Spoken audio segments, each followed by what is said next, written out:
Welcome to commerce players. बेटा हमने last class में आपके फंड बेस्ड अकाउंटिंग की सारे कंसेप्ट्स क्लियर कर दिए थे। नाउ आज हम लेके आए हैं कुछ क्वेश्चंस आप लोगों के साथ, राइट। तो ज़रा ध्यान से फोकस्ड होकर उन चीज़ों को देखना। होपफुली आपने सारे नोट्स पढ़ लिए होंगे, सारी चीज़ें चेकआउट कर ली होंगी जो हमने लास्ट वीडियोज़ में या उससे प्रीवियस लेक्चर्स के अंदर डिस्कस किया था फंड बेस्ड अकाउंटिंग के ऊपर, राइट। तो आइए आज कुछ क्वेश्चंस डिस्कस करते हैं, फ्रीक्वेंटली मूव करते हैं क्वेश्चंस पे, राइट। तो पहला एग्जांपल एक ध्यान से देखो, मैंने एक क्लब का एग्जांपल ले रखा है, राइट। क्लब यानी स्पोर्ट्स क्लब है ये बेसिकली। इसके पास ओपनिंग बैलेंस आ रहे हैं 1 अप्रैल को, मैच फंड आ रहा है 15 लाख का, राइट। यानी स्पेसिफिक पर्पस फंड है match fund. 10% match fund investment, यानी ये मैच फंड की इन्वेस्टमेंट हो रखी है। सबको पता है फंड हम लोग इन्वेस्ट भी कर सकते हैं, लास्ट लेक्चर्स में डिस्कस हुआ, तो आप प्रीवियस वीडियोस भी जाके चेकआउट कर सकते हैं। एक बार मैं फिर कह रहा हूँ कि सारी वीडियोस को आराम से देख लेना फंड बेस्ड अकाउंटिंग की, फिर इन क्वेश्चंस को समझने का प्रयास करना, राइट। तो हमारे पास एक इन्वेस्टमेंट भी है 10% मैच फंड इन्वेस्टमेंट 8 लाख रुपए की। हमें डोनेशन मिली मैचेस के लिए 15 लाख की। प्राइस भी हम लोगों ने कुछ पे किए, उस पर कुछ खर्च हुआ 3 लाख रुपया, और मैच एक्सपेंसेस हमारे पास हैं 28 लाख के। Show all this in the final account, यानी ये जितने भी मैंने एग्जांपल्स आप लोगों के पास रेडी किए हैं आपको फाइनल अकाउंट्स के अंदर ही प्रेजेंट करने हैं, राइट। फाइनल अकाउंट किस किस चीज़ से कंसिस्ट होता है? नॉट फॉर प्रॉफिट ऑर्गेनाइजेशन के केस में it mostly consist of income and expenditure account and a balance sheet, right. Now listen, तो फंड की बेटा एक ही अकाउंटिंग होती है। फंड हमेशा कहाँ जाता है जल्दी बताओ? इनकम एंड एक्सपेंडिचर अकाउंट में या बैलेंस शीट में? बैलेंस शीट में, राइट। तो फंड मैच फंड कहाँ चला जाएगा? बैलेंस शीट में, लाइबिलिटी साइड पे। ये चला गया मैच फंड हमारे पास कितने का? 15 लाख का।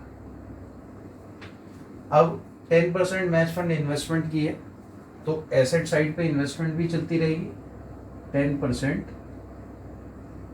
मैच फंड इन्वेस्टमेंट कितने की साथ? 8 लाख रुपए, राइट।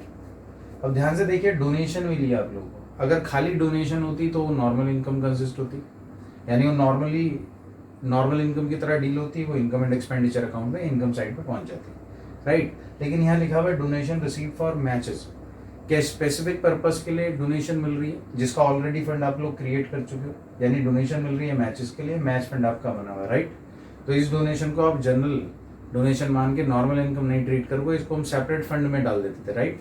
तो ऑलरेडी फंड आपका कंस्ट्रक्टेड है, इसमें ये इन्वेस्ट जो डोनेशन मिली है आप लोगों को, इसको ऐड और कर दो। डोनेशन फॉर मैचेस कितना मिला? 15 लाख, राइट। अब प्राइस एक्सपेंसेस, जब ऐसे क्वेश्चंस आते हैं प्राइस एक्सपेंस लिखा हो तो बच्चा क्या सोचता है? मैच में ही तो प्राइजेस पे होते हैं। नहीं बेटा, ऐसा जरूरी नहीं है, कुछ और भी तो कंपटीशन हो सकते हैं जिसके अंदर प्राइजेस पे किए जा रहे हैं, तो आप उससे रिलेट उसे नहीं करेंगे, राइट। यानी अगर जो फंड बना हुआ है एक्सपेंस भी उसी नाम का आप लोगों को क्वेश्चन के अंदर दे रखा होगा, तभी वो एडजस्ट होगा फंड से, अदरवाइज आप उसे फंड से एडजस्ट नहीं करोगे। यानी अगर प्राइस एक्सपेंसेस हैं तो यहाँ पे प्राइस फंड मौजूद होना चाहिए था। अगर प्राइस फंड नहीं है तो ये नॉर्मल एक्सपेंस की तरह ट्रीट किया जाएगा, और नॉर्मल एक्सपेंस की तरह ट्रीट किया जाएगा तो ये खर्चे कहाँ जाते हैं? हमेशा इनकम एंड एक्सपेंडिचर अकाउंट में, खर्चों की साइड पे। तो हम प्राइजेज या प्राइस एक्सपेंसेस इधर शिफ्ट कर देंगे 3 लाख रुपये, क्योंकि इसके लिए कोई स्पेसिफिक फंड नहीं है। इसी प्रकार से मैच एक्सपेंसेस को भी हम यही डालते हैं, लेकिन क्या मैचेस के लिए हमने फंड बना रखा है? तो एक्सपेंस भी याद करो फंड से ही एडजस्ट होते थे, राइट।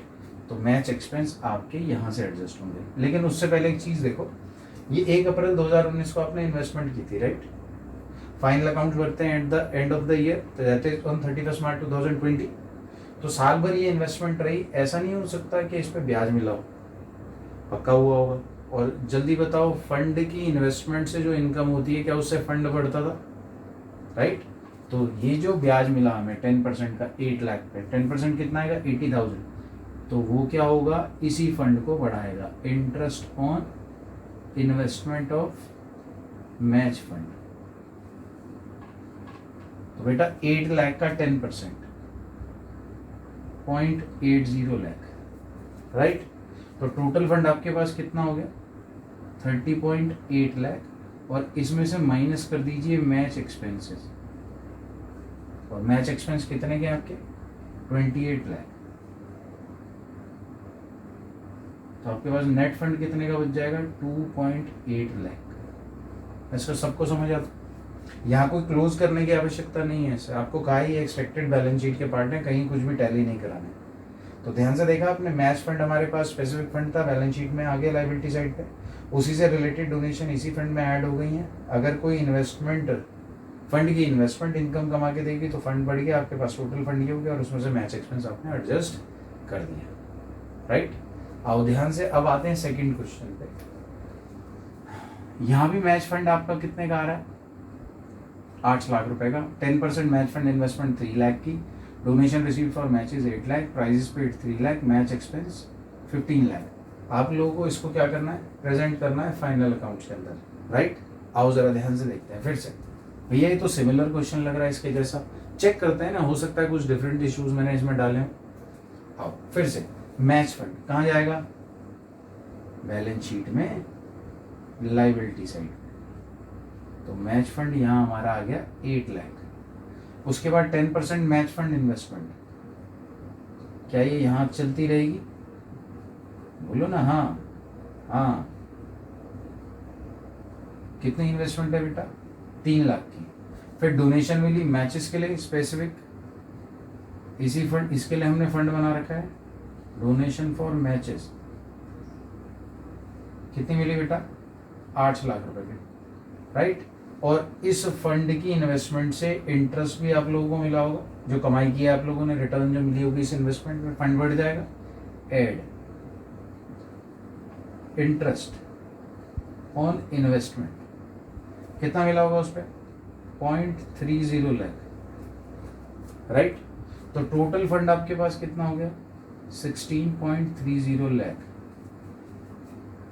अब अगला क्या आ रहा है, प्राइजेस पेड। प्राइस पेड के लिए कोई प्राइस फंड मौजूद नहीं था, नॉर्मल खर्चा है, तो खर्चे की साइड पे पहुंच गया इनकम एंड एक्सपेंडिचर अकाउंट, कितना 3 लाख। अब ध्यान से देखो बेटा, आपके पास मैच एक्सपेंस कितने का है 15 लाख का। एक काम करते हैं, इस मैच एक्सपेंस को हम कर देते हैं 18 लाख।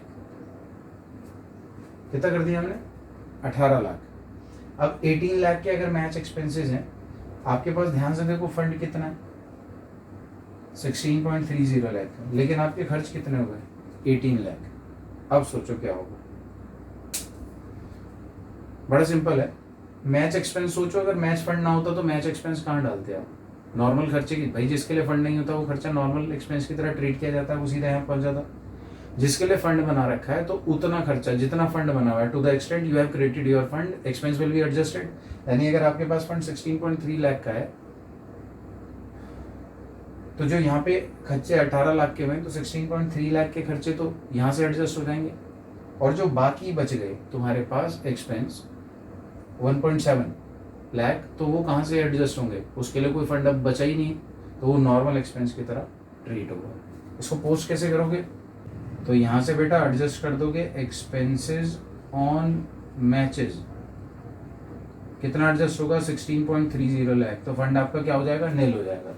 और जो रिमेनिंग रह गया 18 lakh minus 16.3 lakh, that is 1.7 lakh, that will be adjusted in income and expenditure account as match expenses. Balance जो बच गए, जितना फंड तुम्हारा था 18 लाख के खर्चे थे, फंड में कितने हो गए 16.3 एडजस्टेड, तो बच कितने गए 1.7 लाख, वो यहाँ एडजस्ट होगा। मैं समझ आ रहा हूँ, यानी फंड से ज़्यादा तो खर्चे एडजस्ट हो ही नहीं सकते भाई, जितना उस फंड के अंदर आप लोगों ने बचा रखा होगा उतना ही तो एडजस्ट हो सकता है, बाकी तो जो जिसके लिए फंड अवेलेबल नहीं है वो कहाँ से एडजस्ट होगा, इनकम एंड एक्सपेंडिचर अकाउंट से। यहाँ तक समझ में आता है बेटा। आओ जरा एक और एग्जांपल लेते हैं, ध्यान से देखो, बिल्डिंग फंड आ रहा है, याद करो बिल्डिंग फंड और क्या था, यहाँ कहीं ना कहीं हमारे पास एक एसेट जनरेट हो गई, राइट।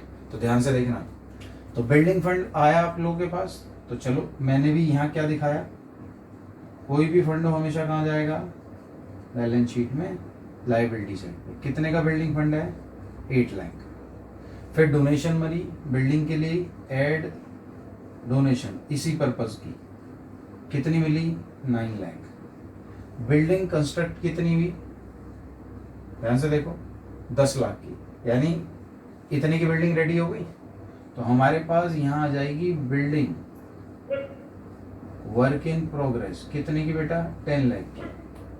अब यहाँ आगे देखो मैच एक्सपेंस, क्या कोई मैच फंड है, नहीं है, तो मैच एक्सपेंस नॉर्मल डील किया जाएगा, खर्चों की साइड पे पहुंच जाएगा टू मैच एक्सपेंसेस 3 लाख। तो टोटल बेटा आपके पास कितना हो गया, 17 लाख। याद है? अब ध्यान से देखो मैंने क्या बताया था कि ऐसे फंड्स जिनमें कोई एसेट जनरेट होती है। अब ध्यान से देखो, बिल्डिंग तो यहाँ 10 लाख की बन गई, लेकिन यहाँ फंड के ऊपर तो कोई भी फर्क नहीं पड़ा। आज भी बिल्डिंग फंड कितने का, 17 लाख का। तो क्या बताया था आप लोगों को कि जितने की बिल्डिंग कंस्ट्रक्ट हो जाएगी, जितने का वो एसेट क्रिएट हो जाएगा, उतना फंड आप फ्री कर दोगे उस मटकी में से, और उसे नॉर्मली कहाँ शिफ्ट कर दोगे, अपने कैपिटल फंड में। याद आया? प्रीवियस वीडियोस चेक करना ध्यान से। तो हम क्या करेंगे, to the extent building has been constructed we will transfer this 10 lakh rupees to capital fund less construction of building. कितना, 10 लाख। फंड आपके पास 7 लाख का बच जाएगा, और जो भी कैपिटल फंड आपका एग्जाम में दे रखा होगा, XYZ कुछ भी, उसमें आप ये ऐड कर देंगे बिल्डिंग फंड के नाम से। कितना बेटा एग्जाम्पल में हमारा 10 लाख, राइट? तो नेट वैल्यू हमारी बाहर आ जाएगी। ध्यान से देखो फिर से मैंने क्या किया, बिल्डिंग फंड था 8 लाख का, और डोनेशन मेरी 9 लाख की, टोटल फंड आ गया 17 लाख का। बिल्डिंग आप लोगों ने जो बनाई वो अब तक 10 लाख की कंस्ट्रक्शन पूरी हो चुकी है, लेकिन देखना फंड पे कोई फर्क नहीं पड़ा। इसलिए क्या बोला था कि जितना बिल्डिंग कंस्ट्रक्ट हो जाए उतना खर्चा आप फंड में से एडजस्ट फ्री करके आप उसे कहाँ ट्रांसफर कर देना, कैपिटल फंड में। रीजन मैंने वहां समझा रखा है अच्छे से। तो कैपिटल फंड में आप इतना फंड फ्री करके क्या करेंगे, बिल्डिंग फंड के नाम से यहाँ इस कैपिटल फंड में ऐड कर देंगे। मैं यहाँ तक समझ में आता बेटा? Very good. लास्ट एग्जाम्पल देखो, अगेन बिल्डिंग फंड हमारे पास 9 लाख का, donation for building 12 lakh, building construct हुई है 25 लाख की, prizes paid 3 lakh, match expenses 2 lakh. भैया ये तो फिर से सिमिलर से लग रहा है, चेक करते हैं अगेन काम। तो मैंने क्या किया बेटा, बिल्डिंग फंड, फिर से बिल्डिंग फंड कहाँ जाता है, हमने दिखाया बैलेंस शीट में बिल्डिंग फंड कितने का, 9 लाख। उसके बाद डोनेशन मिली, डोनेशन फॉर बिल्डिंग कितने की मिली, 12 लाख की। तो आपके पास टोटल फंड कितना हो गया, 21 लाख का। बिल्डिंग कंस्ट्रक्ट कितनी हुई, यानी अभी भी पूरी नहीं बनी है, तो बिल्डिंग वर्क इन प्रोग्रेस कितने का बना बेटा, 25 लाख का। यहां तक समझ आता? उसके बाद प्राइजेस पेड, प्राइस के लिए कोई फंड मौजूद नहीं था, तो ये नॉर्मल खर्चा माने, इसे यहाँ बुक कर दें प्राइजेस पेड एक्सपेंस में 3 लाख। और मैच के लिए भी कुछ मौजूद नहीं है स्पेसिफिक फंड, तो मैच एक्सपेंस भी आप यहाँ एडजस्ट करेंगे, राइट? अब ध्यान से देखो क्या हुआ, बिल्डिंग फंड टोटल कितने का था, 21 लाख का। बिल्डिंग बन कितने की गई है, 25 लाख की। देख रहे हो, फंड से ज्यादा अगेन एक्सपेंस हो गया, जैसे हमारे इस केस में था, लेकिन इसमें कोई एसेट क्रिएट हुई नहीं थी, तो नॉर्मल खर्चा पहुंच गया था इनकम एंड एक्सपेंडिचर अकाउंट में। लेकिन ये तो कंस्ट्रक्शन ऑफ बिल्डिंग है, कंस्ट्रक्शन ऑफ बिल्डिंग पे जो भी खर्चा होगा वो कैपिटलाइज होता है, राइट? तो वो कैपिटलाइज हो चुका ऑलरेडी। जैसे हमने बिल्डिंग वर्क इन प्रोग्रेस में सारा खर्चा हमने 25 लाख का किसमें डाल दिया। क्या हम अपना पूरा, यानी आपने फंड में जितना बचाया था, क्या वो सारा यूटिलाइज हो गया for the construction of building? Check this out, the value for which you have created your fund has been fully utilised in the construction of this building, right? तो अब क्या हम इस फंड को फ्री कर सकते हैं, राइट? और इस फंड को फ्री करके वापस हम कहाँ एडजस्ट कर देंगे, कैपिटल फंड में। समझ आता है? तो इसका मतलब जो भी एग्जाम में कैपिटल फंड दे रखा होगा या आपने निकाला होगा, उसको पकड़ो और उसमें ये ऐड कर दो। क्या ओ, इसे पहले क्या करो, ऐसे माइनस करके दिखाओ, लेस कंस्ट्रक्शन ऑफ बिल्डिंग। क्या पूरा फंड फ्री हो गया, 21 लाख का फंड हो गया नील।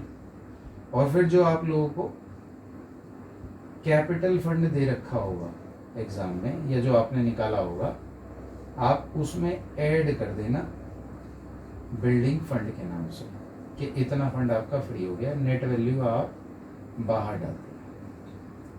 समझ आता हूँ यहाँ तक?